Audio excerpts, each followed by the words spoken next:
and powered by the Red 5 Network. For more, visit red5.bio.link.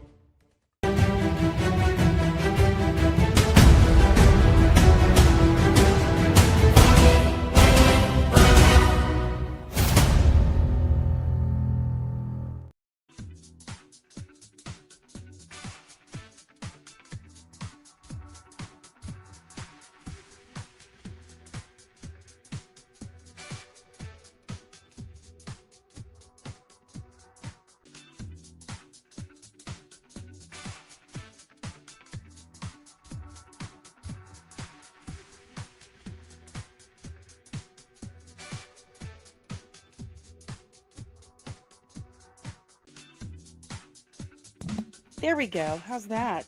Good morning.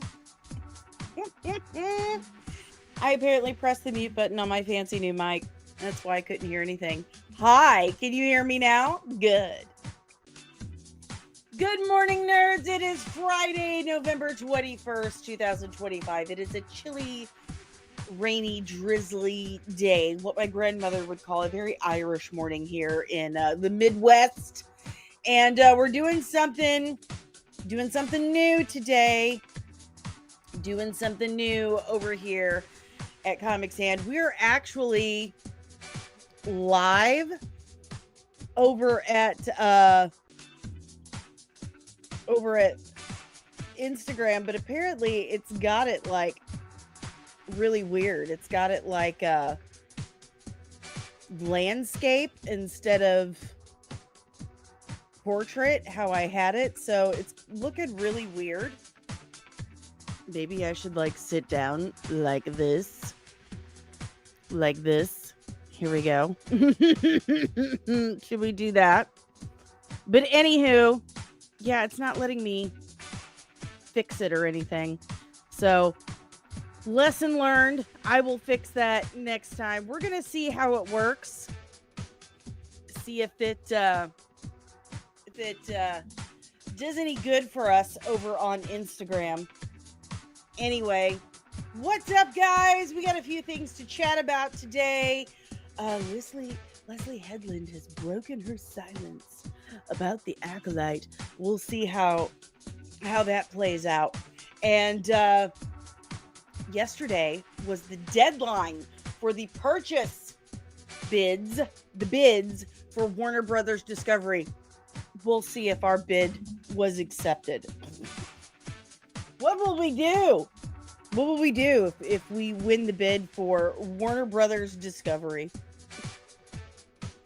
How funny would that be? Anyway, guys, you know the drill. We're about to yell good morning to everyone.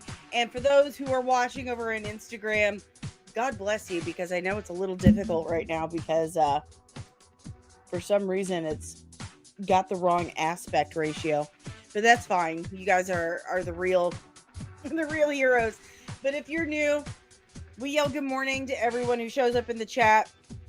Members of the channel and super chats get their good morning first because, I mean, you should get what you pay for, right? Right. Anyway, let's yell good morning to everyone and start our day right. Good morning, Lieutenant Deranged Lunatic. I love all the emojis. I love it. And scrolling. Good morning, Lieutenant Backyard TARDIS. Good morning.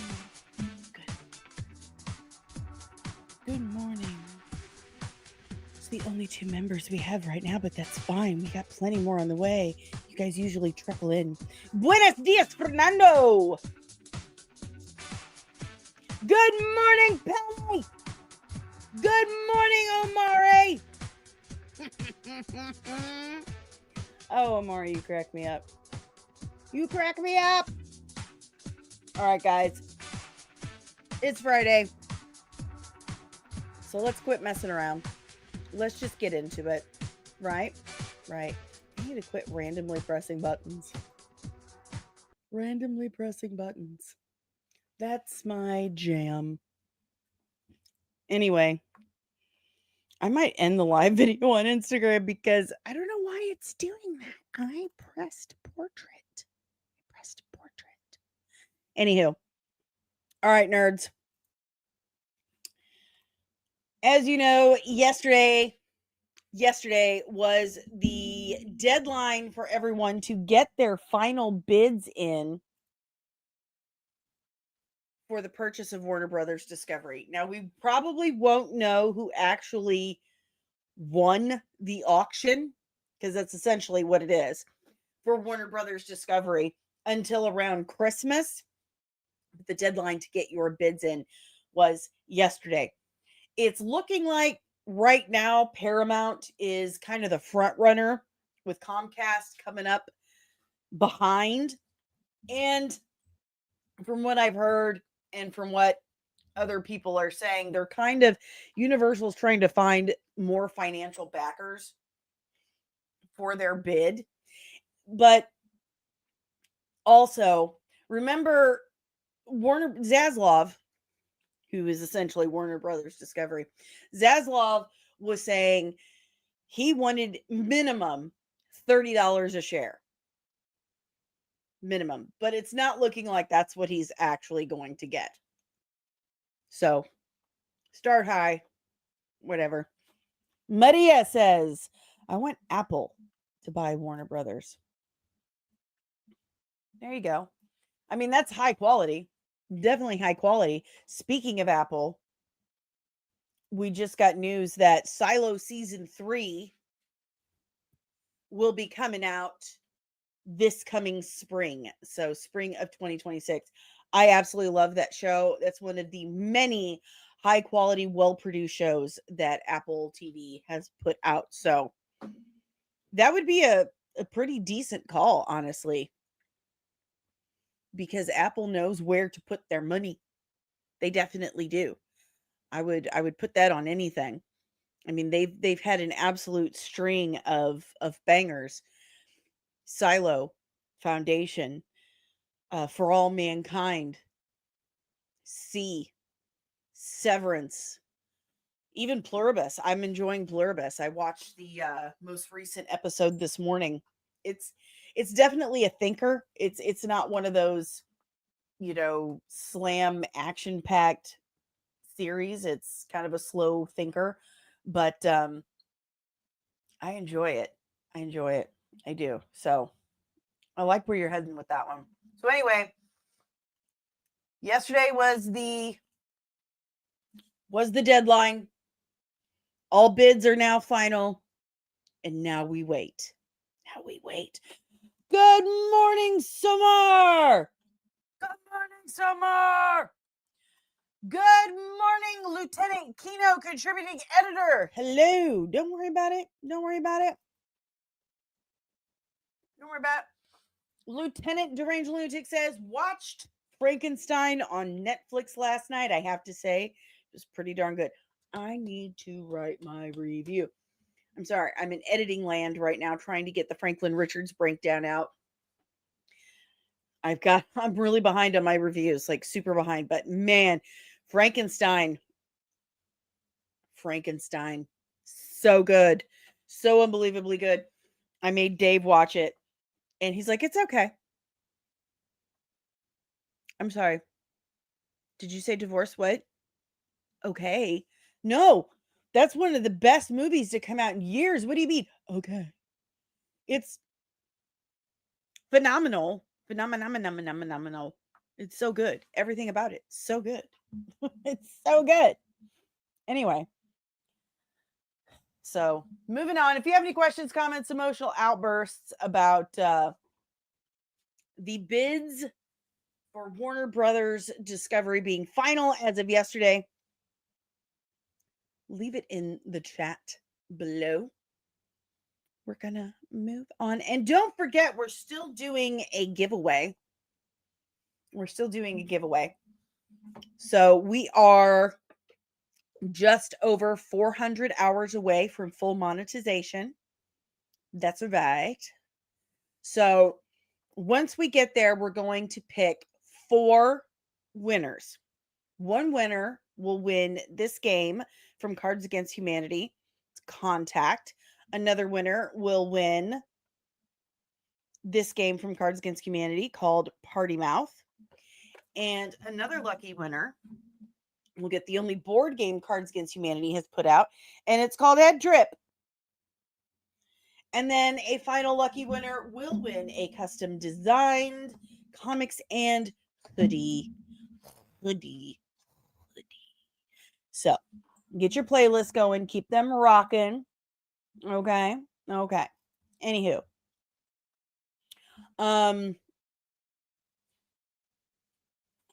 So the other day, I don't know if you guys noticed, but the other day, Brendan Fraser showed up in full Rick O'Connell glory. God love him. God bless him. And he has confirmed he is returning for the new Mummy movie.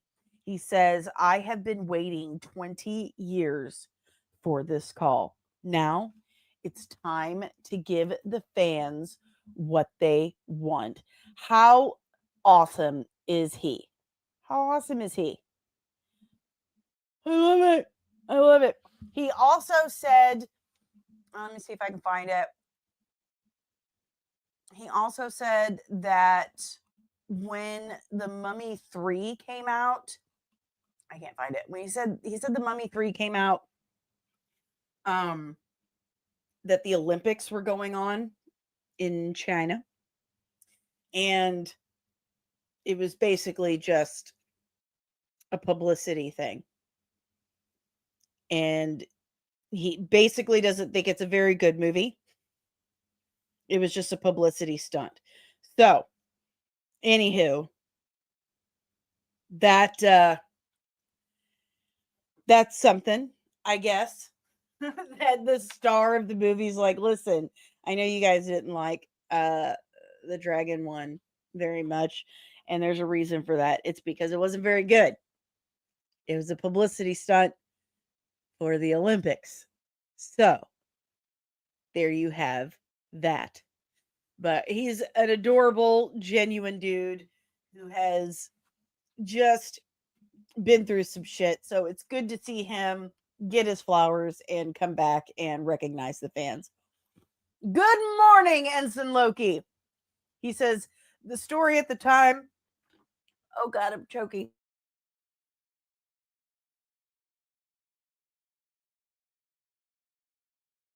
There's an ongoing joke in my house that after I turned 40, I forgot how to swallow my own spit. So I frequently choke just out of nowhere. It's fine. I'm okay. I'll survive.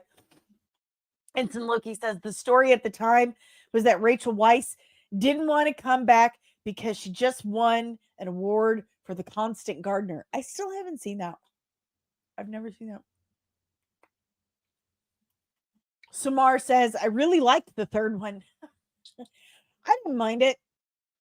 But the recasting really took me out for one. And I didn't like the sudden age up of Junior. It just felt weird, you know? And it sounds about right that, you know, Rachel Weisz didn't want to come back because she's like, you know what? I'm an Oscar winner now. I'm an Oscar winner. I don't have time for this. And then they're like, Olympics.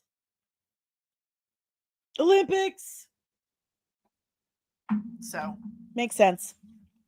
Anywho, that's cool. I don't know where that picture went of him showing up, and maybe it's right here. Maybe it's right here on the link. Maybe I could try the link. And no, it's not. It's not there. But he did show up in full Rick O'Connell gear and said he's been waiting 20 years for this call. Good for him. Fernando. She looked at the script and said, hell no. It's funny. That's funny. All right, we're going to move on. If you have any questions, comments, emotional outbursts about Brendan Fraser, showing up for the fans, leave it in the chat below. Oh, here's a good one. Here's some happy news. This just grabbed me by the heart and didn't let go. So Chadwick Boseman has posthumously received his star on the Hollywood Walk of Fame. Now, literally anyone can get their star on the Hollywood Walk of Fame. This is true. I mean, you just have to have enough money to pay the Hollywood Chamber of Commerce. True story.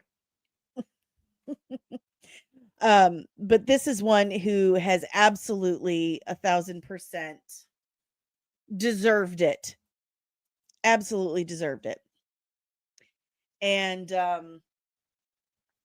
I gotta say, when his wife came up and put his shoes on the star, like that just, oh, my heart. Do I have Black Panther in this? Like, if Black Panther isn't on my Marvel periodic of tables, like that feels like a misprint, right? I mean, he really should be on this shirt.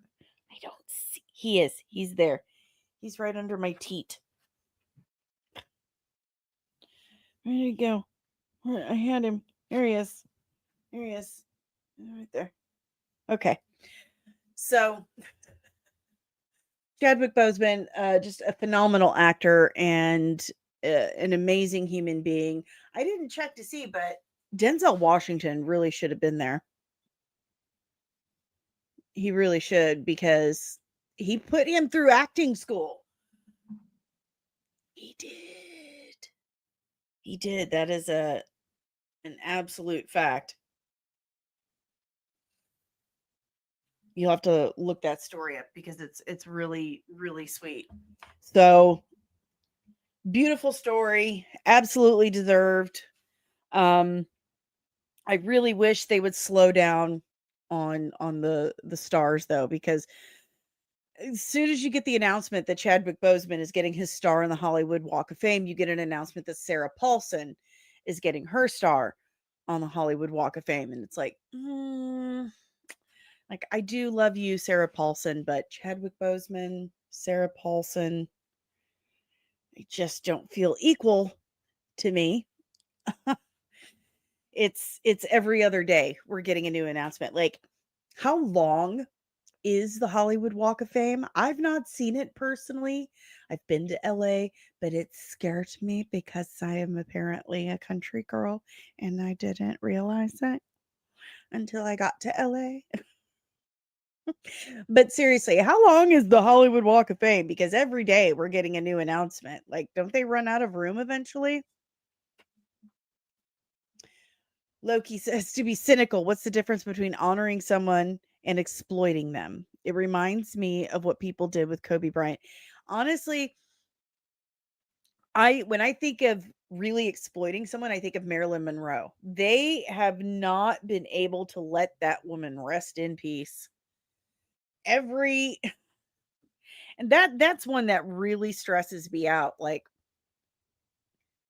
all of these empowering quotes you see of Marilyn Monroe on for the last like 15 years on the internet. Like, this woman self-deleted. She slept with married men. She self-deleted. She had drug problems. I just don't know if that's the person you should be taking advice from. Maybe more as a what not to do, but I probably not the most empowering woman. Yeah, no. You know what I'm saying? Just saying. So anyway, yeah, Sarah Paulson is going to be on the Hollywood Walk of Fame, and that feels weird to me compared to Chadwick Boseman. So anyway, if you have any further questions, comments, emotional outbursts about Chadwick Boseman receiving his star on the Hollywood Walk of Fame, leave it in the chat below. One thing we didn't get to yesterday that I fully intended to get to was James Gunn and Peter Safran giving their schedule for the DCU. And I feel like this should be taken with an absolute grain of salt because we don't really know what is truly going to happen with it for the next month or so. And you're absolutely correct, Medea. JFK has been exploited. JFK and his brother RFK, Robert FK, and James Dean, Audrey Hepburn, all exploited. Stan Lee exploited. What they did with that AI thing at Comic-Con was just creepy as fuck. That was super, super eerie. And I know that his family was okay with it, but that's super weird. Super, super weird. All I can do is think about, you know, if that were my dad or grandfather or brother or something, like how I would feel seeing that. It's just super weird. Like for my daughter's birthday, her dad passed away 3.5 years ago. And for her birthday, I animated a picture of her and him on her first birthday. And she was just like, nope, don't like, and I saw her immediate reaction. I was like, wait, you're absolutely right. This is eerie. This is so weird. Like, and especially if they could like talk and stuff to you, it's just feels like dragging their corpse around. Medea says, John Wayne. Yeah. Distant relative, by the way. Distant relative. Him and Lucille Ball. Lieutenant Backyard TARDIS. I went to the Hollywood Walk of Fame once to see R2-D2 and C-3PO star. So neat. Yeah, I didn't get to do any touristy stuff when I went to LA at all. Speaking of Lieutenant Backyard TARDIS and Lieutenant Deranged Lunatic, we had fun last night. We actually got to finally watch some Hercules. My streaming thing actually played ball. My internet played ball, and we watched TV together. We actually watched Hercules finally. It was a good time. I had a good time with you guys. Thank you for hanging out. Backyard TARDIS. How do you feel about the president animatronics at Disneyland? That's different. Those are animatronics. Those have like set programmed things. It's like a show, and it's history. It's former leaders of our country. It's something you read in history books, things you need to know about for the future, But having an AI hologram of a guy who wrote comic books to make money to sell movie tickets, that just feels creepy. That feels creepy to me. I'm sorry if it's super weird, but if it's a weird take, I'm sorry, but that's just how I feel. It feels like dragging his corpse around. Okay. Anyway, and that's true. Animatronics don't break the uncanny valley. All right, guys. So anyway, James Gunn and Peter Safran shared the release schedule for DC Studios. And remember, you're going to have to take this with a grain of salt because we're not going to know until around Christmas the actual fate of DC Studios. So their plan is 2 live action films a year, 1 animated film per year, 2 live action series per year, and 2 animated series for HBO Max per year.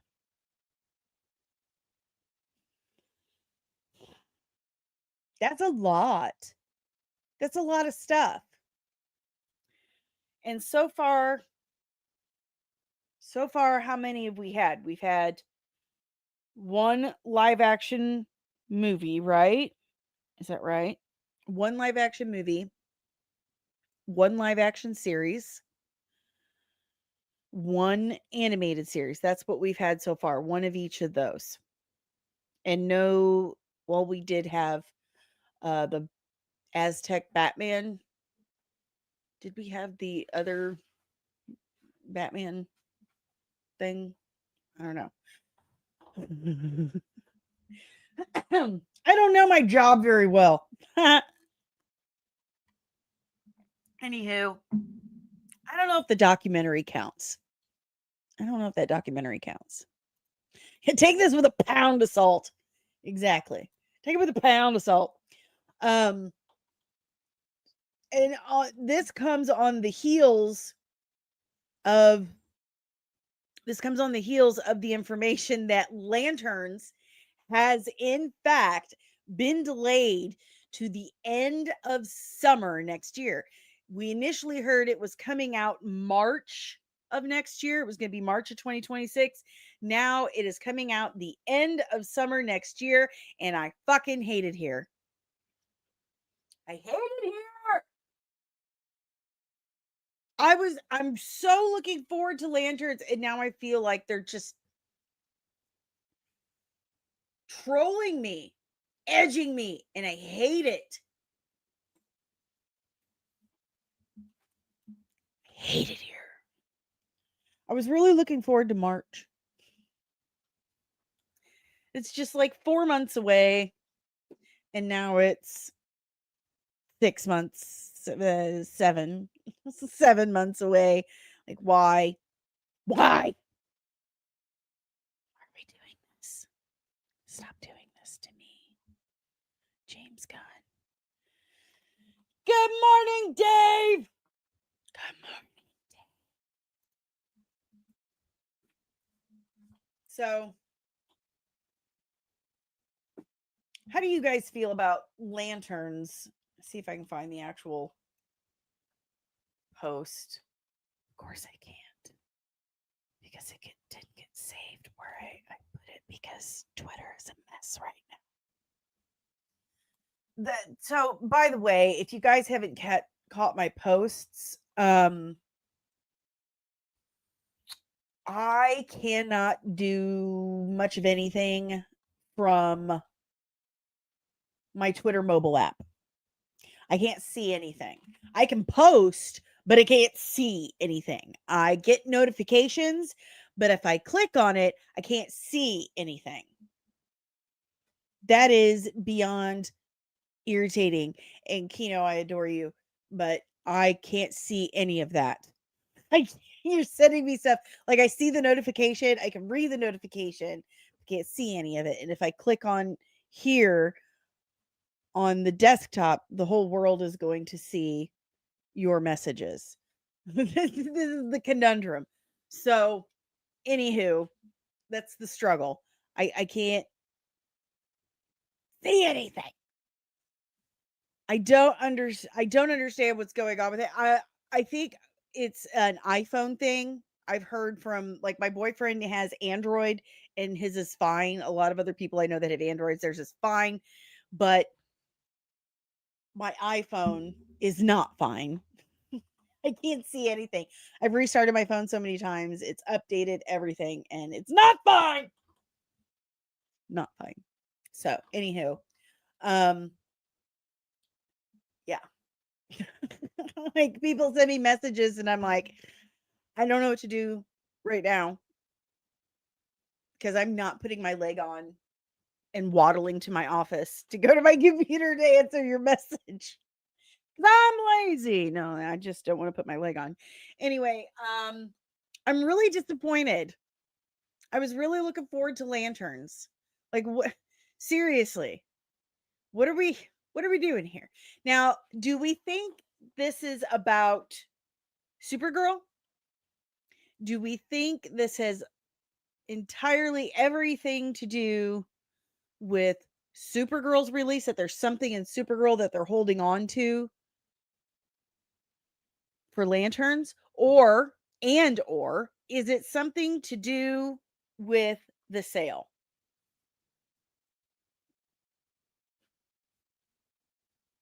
Or both. Well, that's what I meant by the and or. I think it's both. I think they are kind of edging that out, trying to get people excited and wanting. They want them wanting stuff. Loki. Jimmy G. It's very important to Lanterns that you watch Supergirl. Oh my gosh. Lieutenant Backyard TARDIS. If they delay it too long, they're in danger of the new owners Batgirling it. That's what I'm worried about. But also at the same time, there's no way it could possibly be as bad as Batgirl, right? Could it? Could it be like as bad as Batgirl? Could it be in Batgirl territory that it's so bad that the executives are like, this should never see the light of day? We need to tax break this now. Lieutenant Kino says timing with sale and bonuses. Oh. Mm. Either way, I'm disappointed. I think they should just let it out now. I know some people are saying it's probably a CG situation. They need to rework computer graphics and stuff like that, but I think it has everything to do with stories connecting with Supergirl and the sale. The sale. So, you know what really sucks is that I was always a big fan of James Gunn's work as a filmmaker, and the fact that he's a fellow St. Louisan, that was always a big thing for me.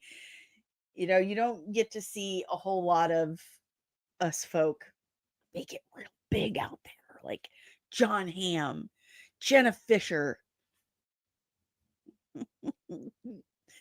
What's her face? The singer that dated Eric Clapton, and her name is escaping me. She wants to soak up the sun. That one. Chuck Berry. We don't get a whole lot of those. Anyway, it's been so unbelievably disappointing since he's taken over DC. I'm so let down. I had big hopes. He did so well with, the Guardians movies. I really had a lot of hope. I like the Suicide Squad. Sheryl Crow, that's her name. Dag nabbit. Why couldn't I think of that? Oh, that's right. I'm old. It's perimenopause. So anyway, I'm just really let down. I had such high hopes. And then Superman came out and it was kind of okay. Let's see where he goes. And then Peacemaker season 2 came out. And I was like, that's it. I can't. There's nothing I can say to justify that. There's nothing I can say to circle this square, because that is just the biggest disappointment for me so far has been Peacemaker season 2. That one should have been a slam dunk for the dude, but he flat out said, I didn't want to write it. I was tired. I was worn out. I was spread too thin. Didn't want to write it. And then I have, friends in the industry who were like, it's kind of the talk of town that he doesn't want to do that anymore. He doesn't want to be the head honcho and a filmmaker at the same time, because it's just spread him so thin. So biggest disappointment for me. Like, damn it. Listen, can you just start saying you're from somewhere else? Because the lies that come out of your mouth are just so upsetting. And I don't want the rest of the world to think that we're all like this. Telling people that we all sound like this. No, we don't. My brother do, but that's because he moved to Kentucky and he's kind of slow. I'm annoyed with my brother right now, so that's where that's coming from. And listen,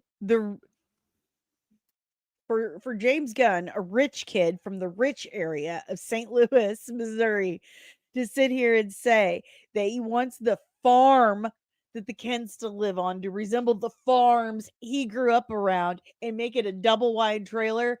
Shut up. That was the most laughable lie he has given. That, and then he's like, when I went to school, people made fun of the way I talked, so I had to change it. Dude, you sound exactly like I do. Your accent is exactly the same as mine. You sound nondescript Midwestern. You say hard A's just like I do. Okay? You've not changed anything. No one made fun of the way you talked. Oh, God. He just, the biggest disappointment of my career. The biggest disappointment of my career. I'm so annoyed with him. Anywho, that's supposed to be the schedule, and we will find out after Christmas if this will actually happen. Once we find out who actually purchases it. Again, bad for the industry if Comcast, if any of them buy it. I bet if I had to pick, I would go for Comcast because I'm already in the NBC Media Village. So that means I get access to them too. So anywho, moving on. Moving on. So there's this.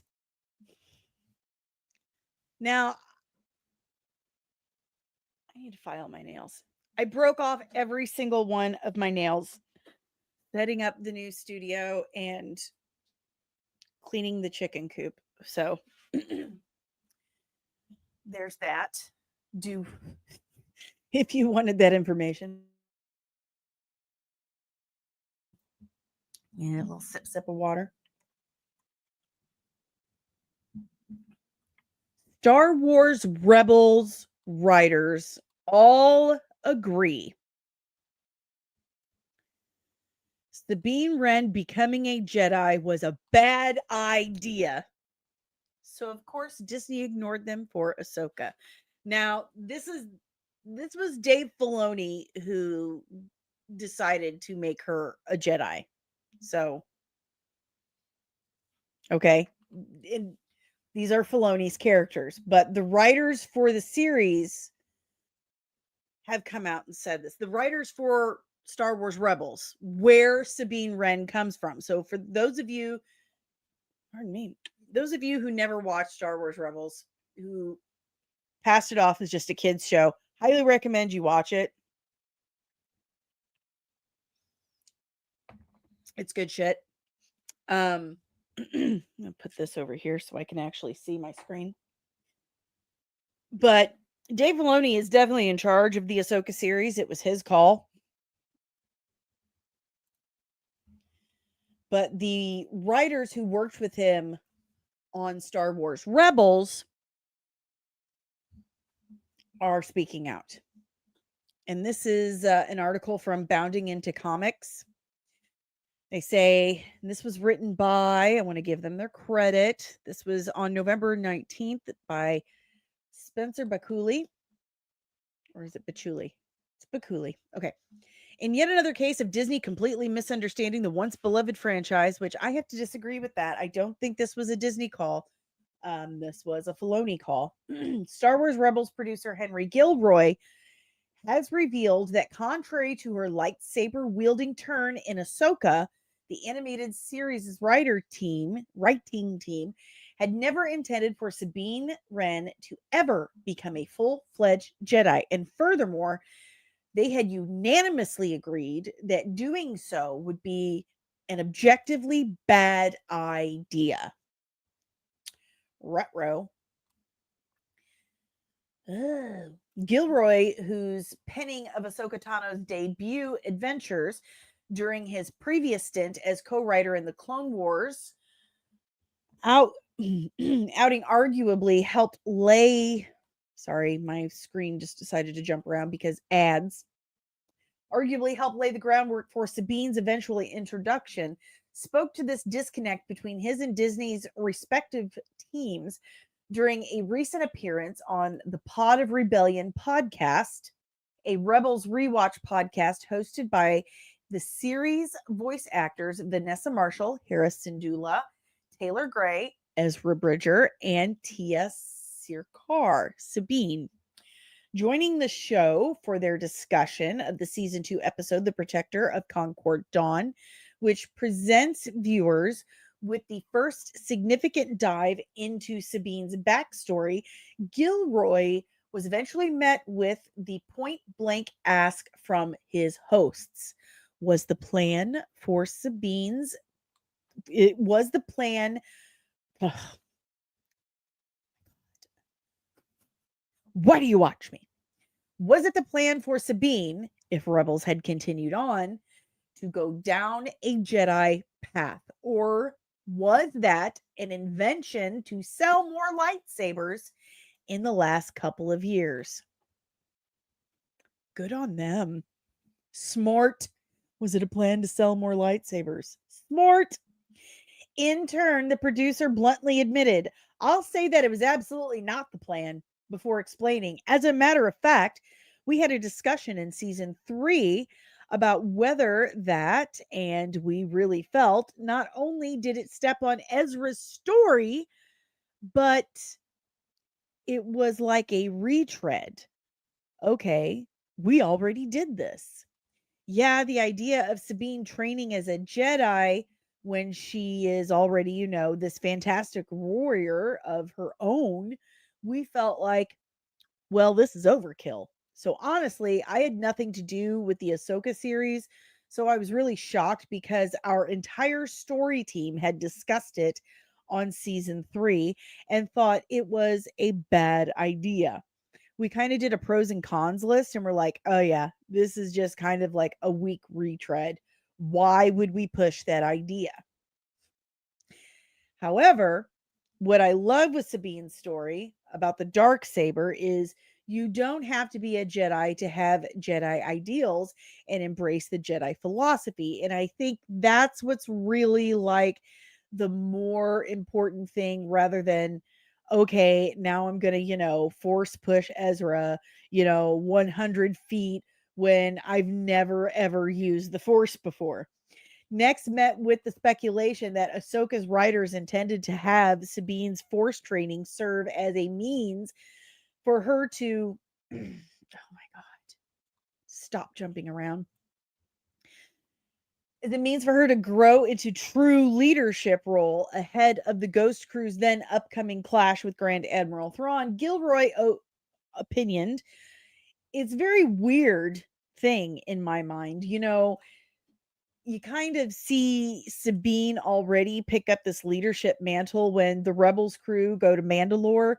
She comes into her own from being that kind of, I'm going to be a mercenary Mandalorian warrior versus, oh, wait, I'm part of this bigger fight against oppression and I can be a leader, not in commanding troops, but just by demonstrating, you know, the leadership skills, which is leading the charge or inspiring people around her by courage. You know, how is as a person is a he talks weird because this I'm reading it exactly how it's typed. You know how is as a person is a strong person. I feel like they typed that weird. Maybe he didn't say it like that. I don't know. Wrapping his thoughts up on the topic, Gilroy ultimately told former Rebels crew members, I felt it that it really kind of diminished her trying to make her a Jedi because she doesn't need it. She doesn't need to use the Force. So it was definitely a shock to me to see her, you know, suddenly training. So the guy who wrote her, the guy who produced the show that brought her into being is like, this is a bad idea. This is a bad idea. So Loki, not that Gilroy knows jack about Star Wars, but whatever. This is Henry, not Tony. Henry Gilroy, not Tony. Different Gilroy. This is the guy who did Star Wars Rebels. voice to text publish way to proof articles. Kind of seems like. But yeah, that was never the plan. It was never the plan that she was going to be a Jedi. And I agree with him. It's unneeded. It's positively unneeded. Her being a Mandalorian was everything. I feel like even with the Mandalorian series, the Mandalorians haven't gotten the attention that they deserve, because the Mandalorian series has basically been focused on Grogu. I really thought, and I talked about this with Star Wars Meg, I really thought that the Mandalorian series was going to be kind of a deep dive, like a spotlight on Mandalorian culture, like the history of the Mandalorians, and we didn't get that.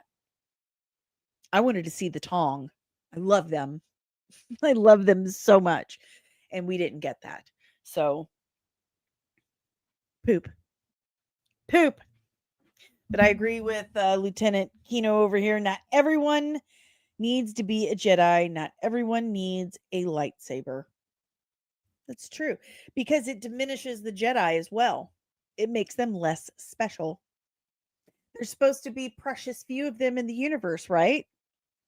Why is everyone a Jedi then?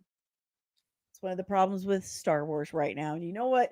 One of the other problems with Star Wars is?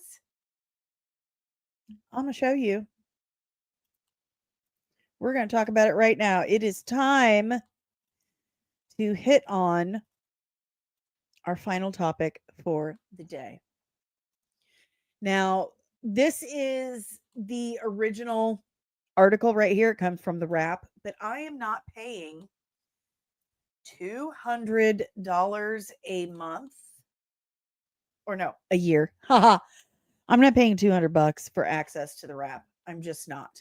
So I want to thank Master of the TDS for hooking me up with a secondary source that tells me what is in the article. But here is your visual reference. Thank you very much. Thank you very much. So, in this article, the Acolyte creator explains why the show was canceled in a new interview. And listen, if I was Leslye Headland, I would be super pissed about this picture. This is the worst picture I've ever seen of her. The least flattering thing I've ever seen of this woman. Seriously. I would be so mad. Like, you can see every single crevice in my face, and I look like I haven't eaten a carrot or a source of protein in 10 years. That's just me being a woman. Anyway, this article came out yesterday. It said. And I'm pretty sure that the Acolyte kids are going to ignore the most important takeaway of this article, because she does admit defeat. She does, in this article, admit the fact that nobody was watching it, but she also does some super rude stuff. So after mostly, and this was written by the Hollow Files by George and Josh Bate. Lieutenant Loki says she's back like a bad rash. Backyard Tarda says, if I was her, I would not bring up the Acolyte again and hope people forget that she did it. And speaking of the previous topic, Lieutenant Kino says, being a Jedi in modern Star Wars, the Jedi is a cheat code for writers. Yeah. It's kind of like Franklin in Marvel in a crisis event for DC.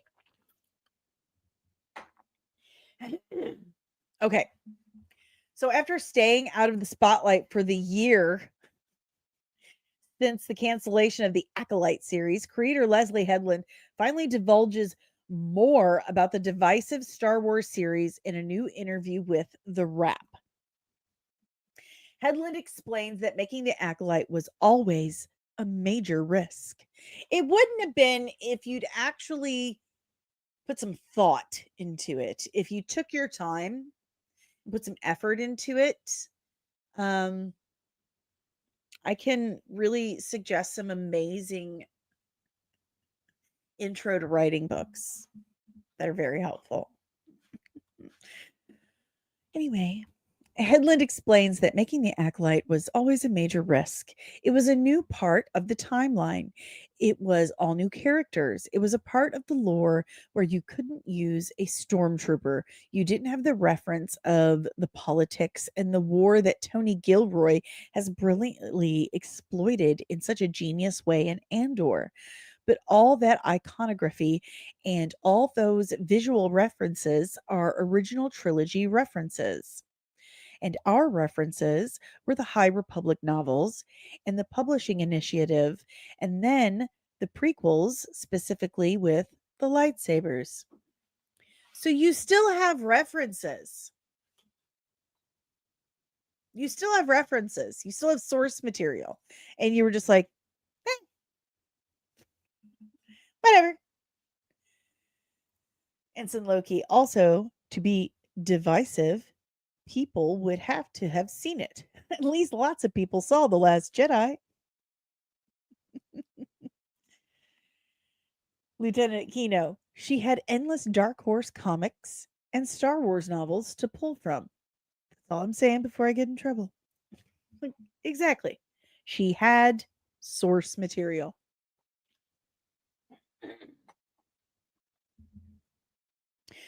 For many, the risk didn't pay off as the Acolyte was met with mixed reviews from fans and critics. That's hilarious. I also think that any gripes creatively with the show are completely valid, Headland remarked. That people's reaction, pardon me, that's people's reaction.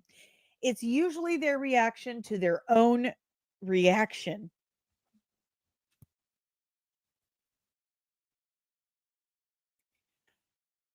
I'm trying to make this make sense in my head.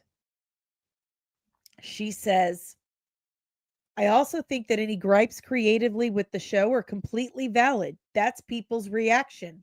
It's usually their reaction to their own reaction. What? On one hand, she says your criticisms to the show are completely valid. That's your reaction. But then on the other hand, she says, but actually, it's just your reaction to your reaction.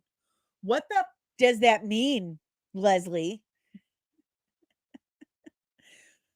What does that mean? I'm so confused. Moving on. That's people's reaction. It's usually their reaction to their own reaction. But like I said, the show was always a risk. It's the old adage of the first one through the wall is the bloodiest.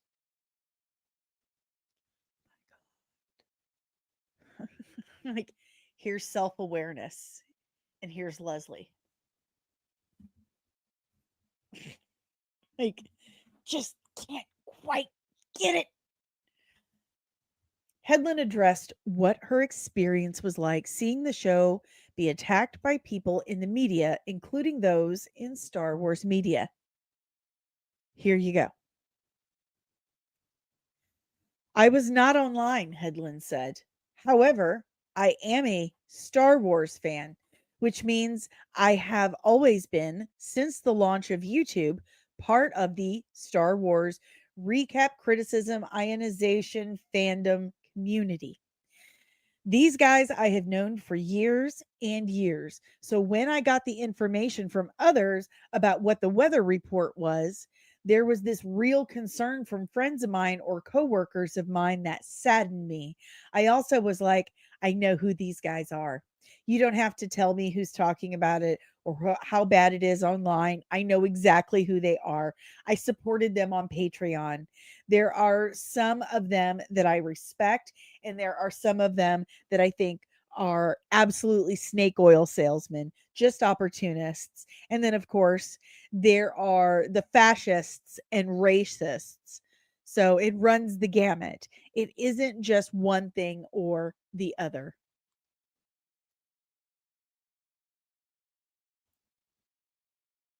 Good morning, Amari. Did I already say that to you? I probably did. Hey, Amari. I mean, come the fuck on. So, first of all, she's saying she's a huge Star Wars fan and that she's been a member of the Star Wars community since 2004, 2005. And just a moment ago, she's saying your criticisms are perfectly valid. It's your reaction to your reaction. Now she's blaming YouTubers. She's blaming fans, she's blaming YouTubers and calling them snake oil salesmen, opportunists, and then there's also fascists and racists. Anytime I hear someone in Hollywood say the word fascist, I hear Diego Montoya in my head. You keep using that word. I don't think it means what you think it means. Like, what? So let me get this straight. Because someone pointed out the writing was terrible, the plot was flimsy AF, the acting was wooden and awful, except for Lee Jung Jae. The lore breaking was horrific. That makes people opportunists, snake oil salesmen, fascists, and racists. I just want to make sure I have this straight. Let's see what I did there. I just, so a fascist is Stalin. Hitler is a fascist. A fascist is someone is an ideology where every aspect of your life is completely controlled. You are not allowed to think, speak, or do anything outside of what the dictator has deemed allowed. That is fascism. Hopefully, I have that correct. So that means I'm a fascist. Cancel comics and everything. And she's a patron of some of them. So, ergo, ipso facto, Leslye Headland, you're a fascist. Also, you helped a rapist. So, I don't care. Controlled by the government. Fascists led by a dictator. And it's like thought police. Like you can't think, say, do anything. If we were truly under a fascist regime, this podcast would not exist. I would be in prison. If someone posted something online that spoke out against the government or anyone, they would be in prison. That's fascism. So if you're allowed to do that, guess what, Leslye Headland? Not fascism. So there you have it. Unfortunately, the UK is living under a more fascist regime than we are these days. Speaking of which, where is Sonia? Where has Sonia been? Where's Dom? Did they get him? Oh, is Dom okay? Someone check on Dom. Anywho, so she blames. On one hand, she says your criticisms are valid, and then she says it's your reaction to your reaction, and then she blames YouTubers She says that these YouTubers are snake oil salesmen, opportunists, fascists, and racists. Zero personal responsibility. None whatsoever. Again, self-awareness. And Leslye, not quite there. Well, send him my well wishes, please. She should start a podcast with Allison Mack called We Did Nothing Wrong. It's everyone else but us. Okay, so it goes on. Headland continued, so in some ways I wasn't surprised, and then in other ways I was disappointed. I think you always do when you create something. It's just that Star Wars is on a massive level of visibility. Duh. You should have thought about that when you were writing it. But there's something that a lot of people don't either remember or they didn't know, is that for years before the show came out, it got shelved. It went through this period where it was greenlit and then it was shelved. It was greenlit and then it was shelved. We didn't really know if it was going to come out or not. Like at one point Brie Larson was supposed to be in it, like she was supposed to be the lead, and then it got shelved, and then it came back and she wasn't. I'm really surprised the show came out in the first place.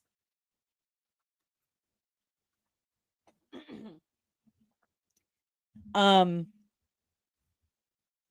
so there was definitely stuff going on behind the scenes that should have been huge red flags to everyone involved, that okay, this is not going to do well. And from what I was told, and I did a live stream about this, if you guys will recall, if any of you were there, um last year before Acolyte came out, or was it, did Acolyte had already come out? Anyway, a friend of mine is in the Acolyte as an actor. And Leslye Headland's wife, Rebecca Henderson, the Green Meanie, was a total abusive bitch to everyone around her. And I mean abusive to my friend. And my friend said that when you would step on a Star Wars set in years past, it was an amazing feeling, this beautiful, familial, positive, warm, completing feeling. Like it was like an amazing sensation. You felt just honored to be there. You never wanted to leave. It was a wonderful feeling. When he stepped on set for the Acolyte, he said it was suffocating. You walk on set and it was toxic. Like you could feel the tension in the air. It was quiet. Everyone was down. No one was smiling. Everyone was silent. No one wanted to be there. No one was joyful. No one was happy. And then you would hear Leslye Headland's wife, Rebecca Henderson, screaming at people from one end of the lot on the very opposite end of the lot. Like, I mean, screaming at people, cussing them, telling them off. Now, my friend's job is creature work and stuff like that, puppeteering and creature work. And Rebecca Henderson had that skull cap on and stuff, and he's trying to help her and tell her, hey, when you're turning your head like this, you're causing a fold, and there's a certain trick you can do to stop that from happening. And she flips out on this dude and like smacks him away and says, do you fucking know who I am? Do you know who I am? Don't fucking talk to me. Don't tell me. I can turn my head if I want to. Do you even work here? And he's like, yeah, I do. Like, they could fix it in post. Yeah, just give the poor visual effects people more work to do, because that's been working out for Disney for so long. But just absolutely abuse this person who's won more awards than she could possibly ever dream of. I mean, just absolutely horrendous. This woman here, find my finger. I can't find my finger. This woman here created an environment of toxicity and hostility on set. It was so bad that my friend, who worked for Disney Lucasfilm since 2012, quit and fired his agent. Quit and fired his agent. And at this point, my dear friend, I'd never heard them ever say anything about working for Disney Lucasfilm that was anything short of glowing and joyful until The Acolyte. And then The Acolyte hit, and he's like, I'm fucking done. That was the worst experience of my life. I will never do it again. This is the environment now. This is it. And so when you have an environment like that and you're filming something that requires emotion, requires human beings to emote and demonstrate that, it's not going to work. It's absolutely not going to work. He's like, I knew, like, this is trash. This is not going to work. It's going to be awful. People are going to absolutely hate it. It's all going to come through the screen. People are going to sense it. And we did. The Acolyte had one of the worst experiences for Disney since Disney Plus came about. Like, it had this amazing surge when it first hit. Like, the premiere was really strong. Like, everyone tuned in. After that first episode, sharp drop, opposite direction. Just everybody tuned out because it was so bad. So bad. Loki has a point here. The point of the show was to have the Jedi as the bad guys. It started with evil intentions made by evil people. And this is something I said during my watch parties or reviews, is that it felt to me like it was Leslye Headland trying to justify her actions with Harvey Weinstein. Like, see, I'm relatable. People make mistakes. That's what it felt like. Like, the good guys can be bad guys. That's not the point of the Sith and the Jedi. This isn't a Marvel comic. They're not supposed to be ambiguous. The Jedi are supposed to be the good guys. The Sith are supposed to be the bad guys. They're not supposed to be relatable to good people at all. That's not how it's supposed to work. So it would take an absolute sociopath to see it the other way around. She should, I mean, honestly, for what she did with Harvey Weinstein, she should be in prison. And her take on all of this, just to me, is just makes it even more obvious. I'm just saying. Just even more obvious that she's a sociopath. Her and Allison Mack would be best friends. In a surprising remark, Headland said the reaction to The Acolyte taught her not that fans are toxic, but something else entirely. I call bullshit.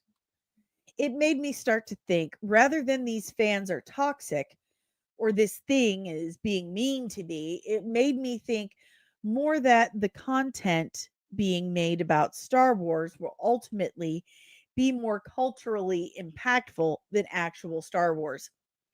So now she's saying that us YouTubers making content about Star Wars will be more culturally significant and impactful than actual Star Wars. Well, maybe that's true for the Acolyte, because the YouTube videos about the Acolyte were better than the actual Acolyte. So maybe if you made culturally significant, well thought out, well produced, well written, plot driven, good content, the YouTube videos wouldn't be better. So again, she hasn't learned anything. And for them to say that, in a surprising remark, Headland said the reaction to the Acolyte taught her not that fans are toxic, but something else. This is exactly what she's saying. This is bitterness. This is jealousy. She's calling YouTubers opportunistic snake oil salesmen, racists, and fascists, and that our content will always be more important to people than hers because we're so loudly toxic. That doesn't sound like she's learned an important lesson. It sounds like she's passing the buck and she's brushing off responsibility, that she made a shit show and she doesn't want to assume responsibility for it. When the show was canceled just weeks after the finale aired because no one watched it, Leslye Headland says she was not surprised by it. I think I'm surprised at the swiftness of the publicness of it. What? Do they whisper that stuff? Do they whisper show cancellations? Privately? Like, pass the note, it's been canceled. I'm so sorry. Don't tell anyone. I was surprised by how it was handled. You were? But once I was getting particular phone calls about the reaction and criticism of the viewership, I felt like, okay, the writing's on the wall for sure. So a couple of things. She's surprised how quickly and publicly it was canceled. That's dumb, Leslye. All shows are canceled publicly. Like, all shows are canceled the exact same way. There's a press release. Goes out to the press. It's same way, dude. And then she says, but once I was getting phone calls about the reaction and criticisms of the viewership, I felt, okay, the writing's on the wall for sure. So, on the other hand, she recognizes that viewership was bad. It's obviously going to get canceled. So, this whole article is her admitting but not admitting. Her admitting but making excuses. It's like when my kid's room is a mess. And she's like, well, I had work, and then I had school. And then, I was petting my dog. And then I was looking out the window at this beautiful sunset. Like, yeah, I don't have a big enough dresser. She has 3. You're just making excuses. Okay. You're just passing the buck. Good morning, Frank. Good morning. When a project fails to bring back its investment because of drastic, unjustified changes in storytelling, there should be some kind of legal implication. And she cannot accept full responsibility for it. She keeps going back and forth. Like, she starts to say that, yeah, when I was told the ratings were bad, it's like, well, it's just a matter of time. But I'm so surprised it was so quick and so public. Like, is there another way that shows are canceled that I just don't know about? Frank says, we don't want to see, we want to make our own thing. Exactly. And that's something that Disney is really struggling to get through their heads. That's something they've tried to do with X-Men 97, with season 1, that I definitely know. And, my Bo DeMaio interview, he flat out says they told him people don't want to see the X-Men comics on the screen. They want to see our own stories. And Bo was like, no, they don't want to see your stories. No, they don't. Disney can't figure this out for some reason. Lieutenant Backyard TARDIS, it's not like they had some random Lucasfilm employee tell somebody on Twitter that it's canceled. Like, I don't understand what she means by this. It was done so quickly and publicly, like, ow, my feelings. Bro, it's business. First of all, it's business. It's a business. It's got to make money. And if it's not making money, it's got to go. Second of all, when a show isn't making money and it's being canceled, they send a press release out. And then the press reports on it. That's how that works. You weren't given any special meanie head treatment just because you're you. No, I just, and then to constantly blame, and she's not blaming fans here. She's not blaming Star Wars fans, toxic fans in this article. She's blaming people like me. She's blaming YouTubers. She's saying YouTubers who didn't like the show are snake oil salesmen, opportunists, fascists, and racist. But also, no one watched the show. For fuck's sake, Leslye. See a therapist, honey. She is going to need so much therapy to get past this. Seriously. Hey, honey, it didn't work. It was bad. People didn't like it. That's why they stopped watching. Do you really think they listen to me or other YouTubers that much? They don't. People always do what they want to do.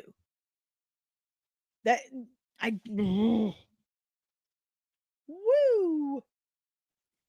When Darth Plagueis makes a cameo, which was really insulting. Really insulting. That is not how you introduce Darth Plagueis the Wise. With Darth Plagueis making a cameo in the finale and May and Chimera teaming up, the Acolyte certainly left off on a cliffhanger. Headland revealed that she had started to develop ideas for season 2 before the show was canceled. My showrunner and I had a lot of ideas going into season 1, so we definitely were thinking about that, specifically with Manny Jacinto's character, said Headland. We always knew that Lee Jung Jae was going to be the emotional anchor of the first season, watching the deterioration of that father figure. So we had already thought ahead and thought about what type of relationship we wanted to look at in the second season. We had talked about all of that from the thematic and character standpoint, but in terms of actual narrative, there were only a couple of signposts that we knew we wanted to hit. Maybe that's your problem. Only a couple of signposts you wanted to hit. Ultimately, though, Headland said she has no regrets about the show.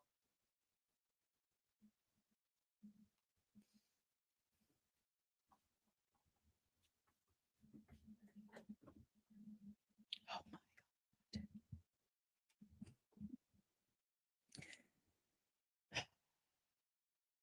I think she probably should have just stayed quiet forever about this. She should have just stayed quiet. She's not helped herself whatsoever. And I absolutely agree. Absolutely agree, Kino. She should have done a show called The Old Republic. It would have opened it all up and just focused on an Old Republic story. That's what she should have done. Good morning, Speedy. We were excited about it from the beginning. Then we saw it.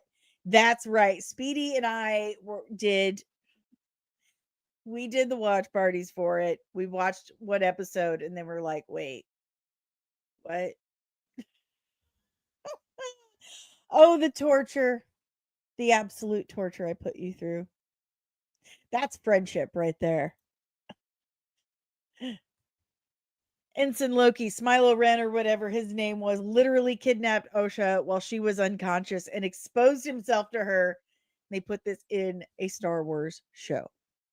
Yeah. This woman is unbelievably self-unaware.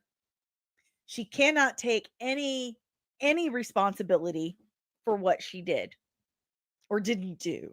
She cannot accept the fact wholly that she messed up, she made a bad show, it sucked, and no one watched it. And that's why it was canceled. Instead, she flip-flops. She says, well, the writing was on the wall. People weren't watching. But also, YouTubers are opportunistic snake oil salesmen that are fascist and racist, and they told people not to watch. Are you absolutely out of your mind?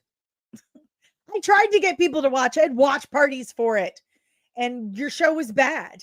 So, like, you spent $180 million marketing the first live action Wookiee Jedi, only to have him on screen for a full 1 minute 35 seconds and kill him off screen. That was one of the absolute worst cardinal sins of this show. They marketed the hell out of that Wookiee Jedi. They had him literally everywhere. They created press events for that Wookiee Jedi. And he was barely in the show. Barely in the show. And killed him off screen. Absolutely. What the absolute hell. And then they had a Jedi Master self-delete, not to mention what the fuck was up with the makeup on him. Like 10 years and that's how he aged. And he meditated in a bubble that whole time. How did he go pee? I still have questions. How did he pee? Jedi don't self-delete. They don't do that. So you totally broke lore. Not to mention that dude did absolutely nothing wrong. He didn't do anything to justify offing himself. Nothing. Absolutely nothing. He force held his peepees. Speedy says it was trash, but we wasted our time watch partying it. Frankly says the whole power of mini seed felt like a meaningless idea. It undermines the significance of the whole character in Star Wars lore, which was conceived purely through the Force. It undermined Anakin. It completely undermines Anakin. It's unbelievably, it's insulting to George Lucas. It's insulting to Star Wars on the whole. Everyone should be pissed about it. Everyone should be pissed about it. And this woman cannot accept any responsibility whatsoever. And it can't even accept the fact that it was canceled like a normal TV show. She takes that personally and honestly believes that it was canceled in a different way on purpose. Are you fucking kidding me?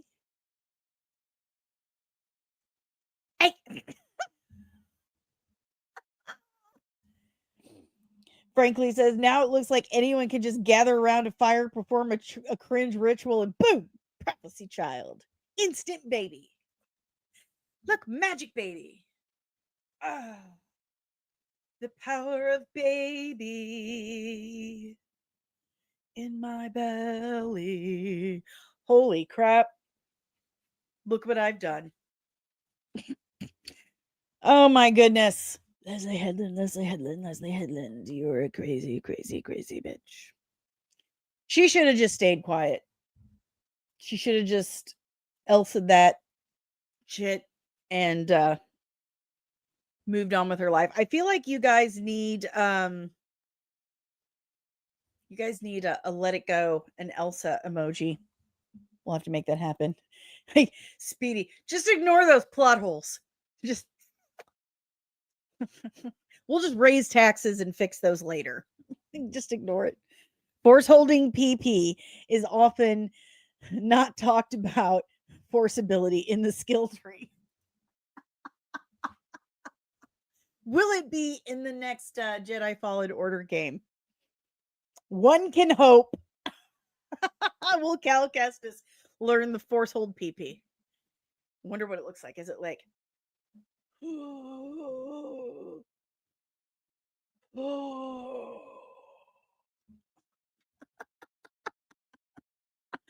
oh my god. P or no P? There is no P. Oh. All right, guys. I'm starting to get slap happy. If you would like to help support the channel the easiest and freest way possible, just by smashing that like button, subscribing if you are new, and ringing the notification bell so you get notified whenever I'm back with even more of this nerdy nonsense. If you would like to help support the channel in other ways, I have some amazing options, and they include becoming a member of the channel and super chats. Becoming a member, you get some really cool perks. At least I think they're super cool perks. Just saying. You get members only live streams every Thursday over on the members only Discord. That's right. And you get access to all of my fully edited drops about a week, several days before they go public. The next one is a breakdown on Franklin Richards, which I am currently in editing hell over since I have about 3 hours of footage to get through, and it is not fun. Anyway, those are some perks. We have our own members only community tab. You have your own emojis. You get some extra content just for you. This month you are getting some bonus Franklin Richards breakdown content. So that's fun, I think. I mean, it's not fun for me now because again, 3 hours of footage. It's like weeks of editing. Anyway, consider becoming a member of the channel for those fun perks. There's also the original Nerdling Army over at patreon.com/comics. And you get all of those, plus some more exclusive content, as well as exclusive merch that you get every 3 months for the first year of your membership. And it corresponds directly to your specific rank in the original Nerdling Army. There are 3 tiers starting as little as $3 a month. That's right. For as little as $3 a month, you too can help feed a starving Danny. Look at me, I'm wasting away. Anyway, there's that. There's also this super cool QR code right here that takes you to this link over at buymeacoffee.com/comicsandmua. You can tip me as little or as much as you can. I also have Cash App if you prefer. There are those options for you. I also have a merch store over at comicsandcosmetics.etsy.com. Hundreds of nerdy designs inspired by all your nerdy faves, made by yours truly on pretty much any product you could possibly imagine. And all proceeds do go to help keeping this channel going. I'm also an affiliate for Gear Up VPN and Booster. Have you been playing Marvel Rivals, Fortnite, stuff like that? Do you feel like you're lagging a little bit? Like your game's running a little bit slow? And also you don't want people to know where you are? Are those concerns of yours? Well, try Gear Up VPN and Booster. It'll help you out. Use my personalized link and I'll save you some money. So there you go. I do have several other affiliate links down in the description below, including Zenny Optical, Cora's Vault, TikTok, CapCut, you name it, leashboss.com, and my Amazon storefront. All of these links can be found at comics-and.com. That is my website. You can also find all of my reviews, and also notice that I am behind on writing my reviews. Don't judge me. I'm busy editing, okay? We've discussed this. You can also see all of my special effects all the looks I've done for my breakdown videos, little information about myself, about the channel, updates, all there at comics-and.com. This podcast is powered by the Red 5 Network. We are a collective of exclusively nerdy podcasters and content creators here. That was one breath. Here to educate and entertain you. So if you like this podcast, chances are you're going to love more of what the Red 5 Network has to offer you. So go check out red5.bio.link today to discover more of the Red 5 family of podcasts. That's right. Thank you for the $5 super chat, Lieutenant Backyard TARDIS. I appreciate you. I appreciate you so very much. So very much. But that's all I got for you guys today. Have an amazing Thanksgiving next week. That is next week. I will not be streaming that day, but I'll be streaming up until that point. Have a wonderful weekend. I will be back Monday morning at 11:30 a.m. Eastern Standard Time. I'm going to hopefully figure out the the Instagram thing. I'll get that fixed. I promise. It should be better next time. It was supposed to be portrait. But anyway, you guys have a wonderful weekend and I will see you Monday. Hey, do me a solid. Keep your eyes peeled because Disney and Kathleen Kennedy are gonna get you!